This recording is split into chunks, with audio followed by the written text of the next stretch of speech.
The cops are being smeared by both parties, mostly by the Democrats, but also by some squishes, as hopelessly racist, bigoted, unjust, evil murderers. And we went through the numbers the other day. We said, wait a second, the numbers don't hold up. We're being told there's this scourge of racist cops hunting down unarmed black men in this country. Even though unarmed doesn't mean not dangerous. Let's just use unarmed for it. How many unarmed black men are killed by the police every year? 9,000? No. 900? No. 90? No. 9 is the answer. 9, single digits. Every death's a tragedy, but that is not evidence of a systemic scourge. And yet the cops are being smeared. So head of a police union came out yesterday, addressed this issue and said, hey guys, enough is enough. I know in your fantasy land, you need a villain, you need the devil, and that's currently being played by us, but it just ain't reality. 375 million interactions with the public every year. 375 million interactions. Overwhelmingly positive responses. Overwhelmingly positive responses. But I read in the papers all week, we all read in the papers, that in the black community, mothers are worried about their children getting home from school without being killed by a cop. What world are we living in? That doesn't happen. It does not happen. Everybody's trying to shame us. The legislators, the press, everybody's trying to shame us into being embarrassed about our profession. Well, you know what? This isn't stained by someone in Minneapolis. It's still got a shine on it. And so do theirs. So do theirs. Stop treating us like animals and thugs and start treating us with some respect. Great point. When he says this is not stained by someone in Minneapolis, he's pointing to his badge. He says the same thing is true of their badges as well. He says we're being smeared as thugs by the press, by the legislators, by everybody. According to the left-wing fantasy, the evil cop, basically, according to the left-wing fantasy, the major institutions in the United States are run by racist cops in the Ku Klux Klan. I think that's the fantastical, delusional worldview that the left is pushing. And yet what this cop is saying is, guys, every institution in this country is smearing us undeservedly. We aren't doing this sort of systemic awful stuff. 375 million interactions every year between cops and civilians. How many go really wrong? You could count them on one hand, practically. Okay? That's the reality of the situation. And yet even the people smearing the cops, when you look at them, even the most left-wing, hardened, cynical politicians are relying on the cops themselves. They just don't want you to be able to rely on the cops. When reality hits, when the thugs and the criminals show up at their doors, they want to be protected. But you're just fodder for their social experiments and their ideological games. So even the most ideological leftists who are calling to abolish the police and all that sort of thing, one thing I notice about them is they rely on the police themselves.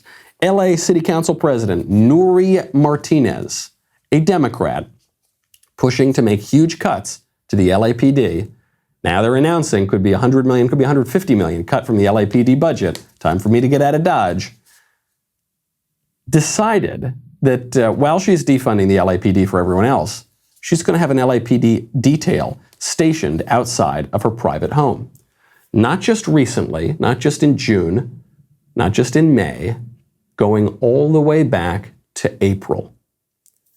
Private security, paid for by the taxpayers, for this woman, who's then saying no one else should be able to get that security either. That sums it up right there, okay? You do have this one group, the cops, being totally maligned here for things that they don't do, for lies, and yet the people who really control the strings of power, using them not only for their own protection, but then using them as a prop to try to hide the fact that they're the ones pulling the strings. Okay, and expect to see this in cities around the country. It's becoming a real push now to defund the police. Don't forget, we played those clips yesterday. Some Democrats are trying to say, oh, when we say defund the police or abolish the police or dismantle the police, what we really mean is we want to reform the police. No. We heard from those major politicians yesterday Do you mean dismantle? Yes. Do you mean abolish? Yes. What does it look like in the future? A police-free future. What happens when you call 911? You're not going to call 911 because there's not going to be any cops. Okay, that's what they're telling you. And so what's going to happen, ironically, they're talking about doing this in the name of equality. What's actually going to happen is that elites, like the LA City Council president, are going to get that private police force for themselves, and poor people who live in bad communities with lots of crime, disproportionately ethnic minorities, are going to be left to fend for themselves. Huge disparity then in inequality, which then, by the way, the leftists who pushed all this can use and exploit and pretend is evidence that there's institutional oppression that they're not controlling, but they're the ones who did it in the first place. Guess what's happening since they're defunding the police? I'll give you one hint. What happens when you tell the cops they can't do anything, you tie their hands behind their backs, you defund them? Do you think crime is going to go down, or do you think crime is going to go up? I guess the ideologues tell us that if you get rid of the cops, crime is going to disappear because somehow cops are responsible for crime. Well, the reality of the situation is a little bit different. So just for the week of May 31st to June 6th, right, most recent data we've got, homicides in LA increased, not 2%, not 25%, 250%. Victims being shot went up 56%. That's just week over week. Just in the 24 hours from yesterday, Tuesday, to before that Monday, just that 24-hour period, there were 4 shootings, one of those resulting in a homicide.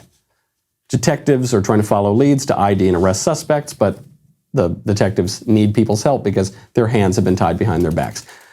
That is like a little preview, a little amuse-bouche type of appetizer of what's going to happen around the country when these cops are defunded. The reality of the situation is going to be very different than the ideology, and the left running the institutions is going to use that, ironically, as reason to give them even more power. If you enjoyed that video, and let's be honest, of course you did, I hope you did, be sure to hit the subscribe button so everyone wading through the wasteland of YouTube knows that we have the best content out there.